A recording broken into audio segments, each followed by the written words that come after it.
the boys? Oh, no, they're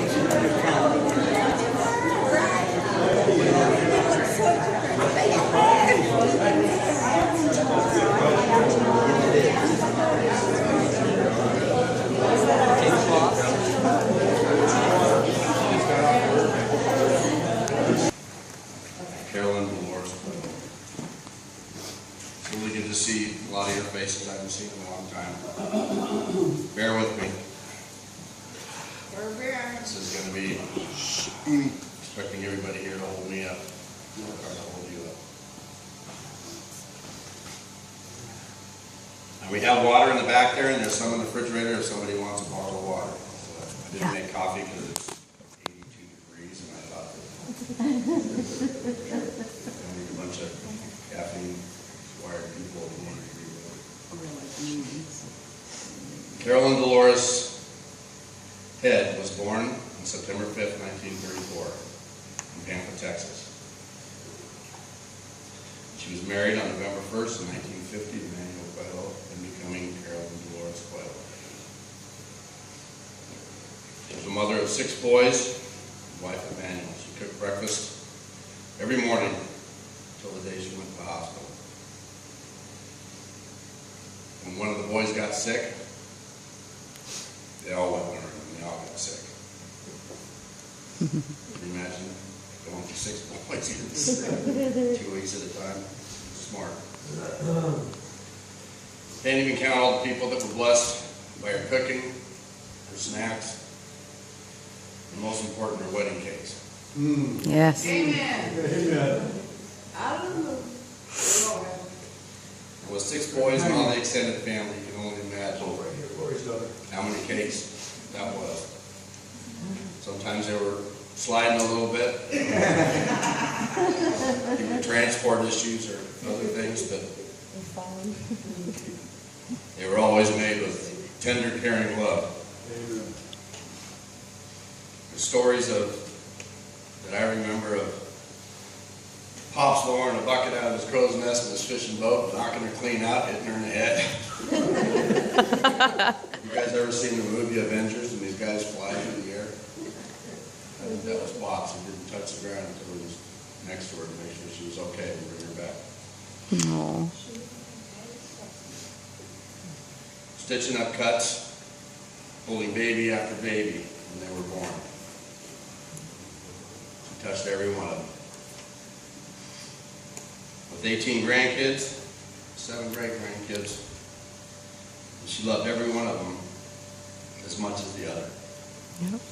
She never had a bad word to say about anybody. Okay, now I can't read.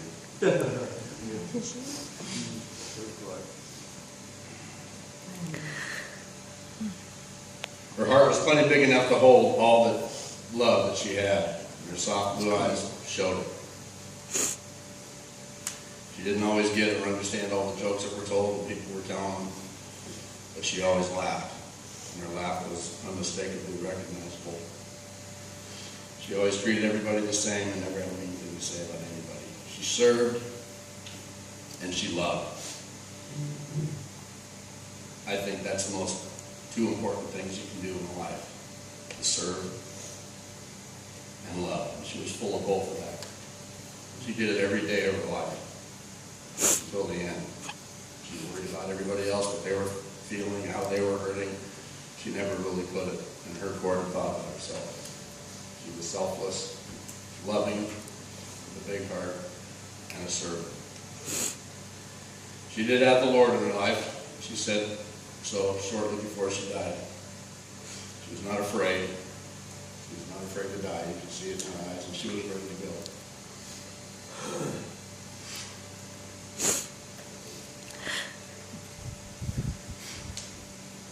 I read this the other day, and it was yesterday morning when I read it. And I'm going to share it with you. The woman stood in the garden, bent with grief. She heard the man speaking to her. The tears blinded her. Mary Magdalene had come to the tomb of her master, expecting to find death there. Instead, it was life that greeted her. Mary, he said. Life called her by name, addressing her fears, her grief, her pain, but she was not ready for such a meeting. She was seeking her master, but was not expecting him to greet her. She had thought she was alone. The one she had thought was the gardener was, in truth, the gardener's son. Fresh risen in victory. Surprised by joy, Mary saw Easter in him. And she told his disciples, I have seen the Lord. John 20:18. Along a country road, two friends were joined by an unknown traveler. They too were in despair, mourning the death of their Lord. But we had hoped that he was one to redeem Israel. Luke 24:21. They were expecting to share their sorrow as they walked along the way. Instead, it was hope that met them on the road. Hope opened the scriptures to them. Hope broke bread with them. They had not known that it was Easter, but Easter found them. Confused by the events of the past few days, 7 of Jesus' disciples went fishing. They returned to their old life, to the familiar feel of the nets. The next morning, a fisherman they did not know called to them from the shore and gave them advice for a catch. They had been expecting nothing that day, and that was what they had caught. But at the fisherman's words, their nets were overflowed. They were surprised by a miracle, and John knew it was the Lord. John 21:7. We are often in places where we do not look for life. But when we bury one whom we have loved, when we face illness or loss, we are not expecting life or hope or a miracle. The surprise of grace meets us on the road, at our work, and at the graveside. The Lord finds us when we meet life. Lord, sometimes we forget that it is Easter and we do not expect to meet you on our road. Surprise us with the joy of your presence. Amen. Amen. I'm going to read the ode to my wife, the quilter. That was the She part asked- she wanted. She asked for that. She asked. If everybody's heard this, I don't have to read it.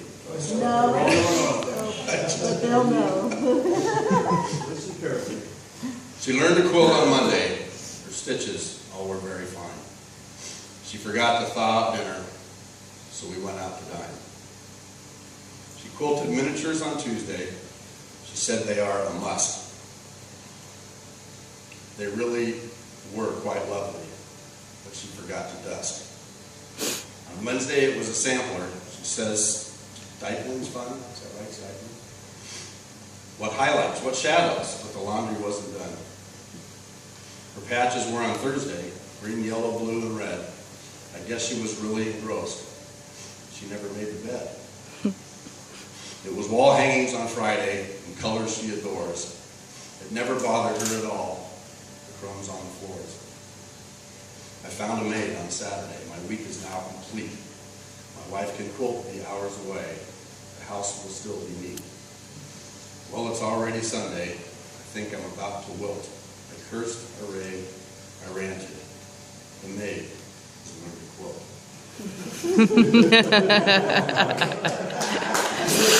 Woo!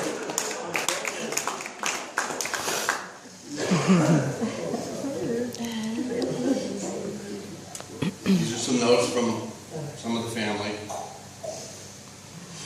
Oh boy. Mom's generosity of money. She always sensed what everybody in her family needed. She just knew. I don't know how many sets of eyes she had. Hundreds. Food, bills, anything. And she'd always give it. But she always said, just don't tell Dad. Yeah. She did. So if you're wondering where all that money went.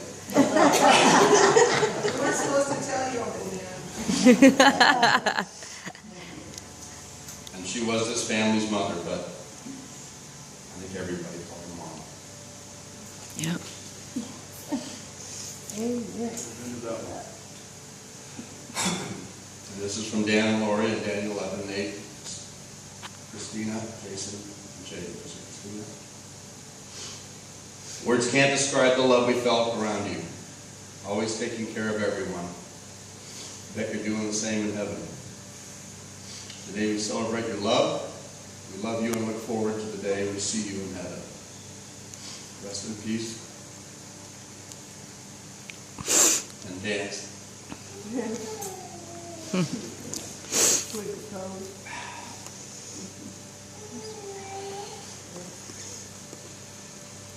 mentioned that she was born on September 5th. She also died on September 5th. Some people really hate her. And the lightning was Yep, booming. it was. It was booming. The whole sky lit up. I think God was happy. And there are a lot of clouds up there in that sky. And I think she's going to be plenty busy sewing them all up. If anybody has anything to say, would you like to come up and say a few words? Numbers, we can spend most of the time in the afternoon when everybody's together and everybody is a family and talking and sharing.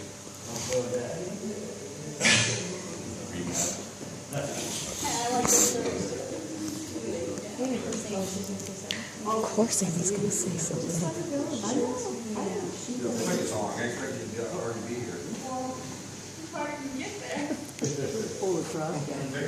You know that woman?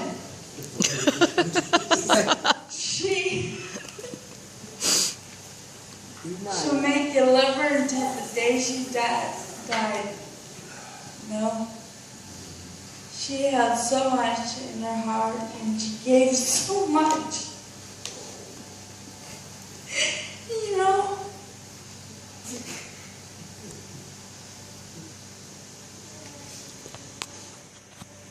And she loved that man over there with all of it.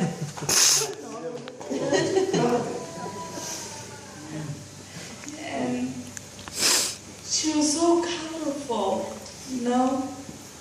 She just held it all and gave it all. And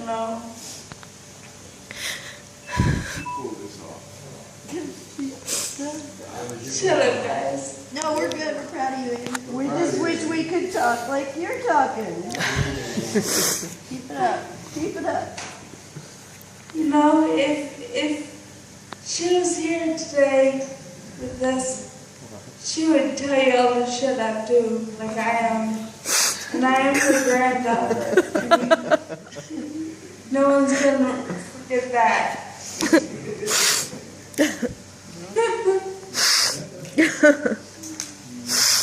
I don't know.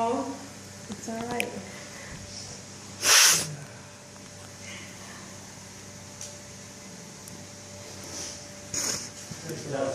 Thank you, Thank Amy. you, Amy. Thank you, Amy. Woo!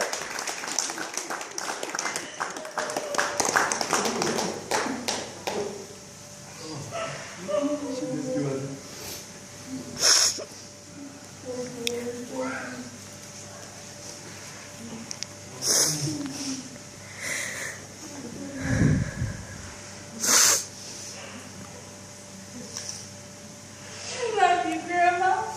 I love you, Grandma. And I'm so glad that you guys don't know this. I loved her almost as much as you guys did. And only a little bit more.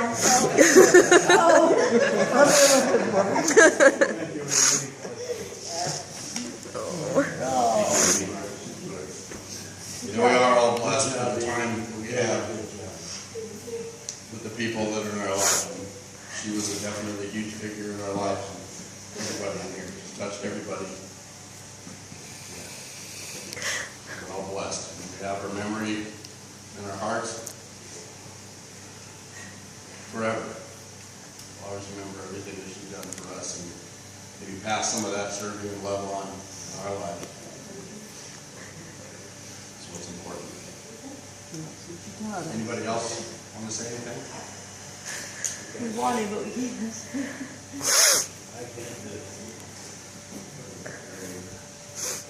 I have a story that my mom told me when I was born. She had the 6 boys, and then Ellen had 3 boys. And here comes my mom. She has the first girl with me. Aunt Carol didn't want to talk to Mom for 2 weeks because she had me. But Aunt Carol spoke the hell out of me because I was like one of her daughters. But I remember that here comes Aunt Ellen. Some years later, she has Patty, so she didn't talk to Aunt Ellen either. So as she was sitting there, all the brothers, all my cousins are like my brothers, because we all grew up together, you know that. So when they all had their wives and they all started having girls, she got her girls. So It's true. I love you. I thought that would be kind of funny. Thank you.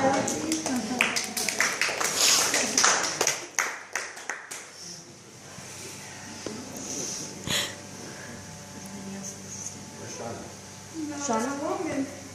Right there. You want to play that song? Yeah.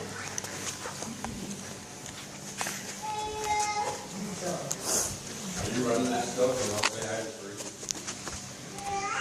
Say hi to Sharice. Hi, Sharice! How you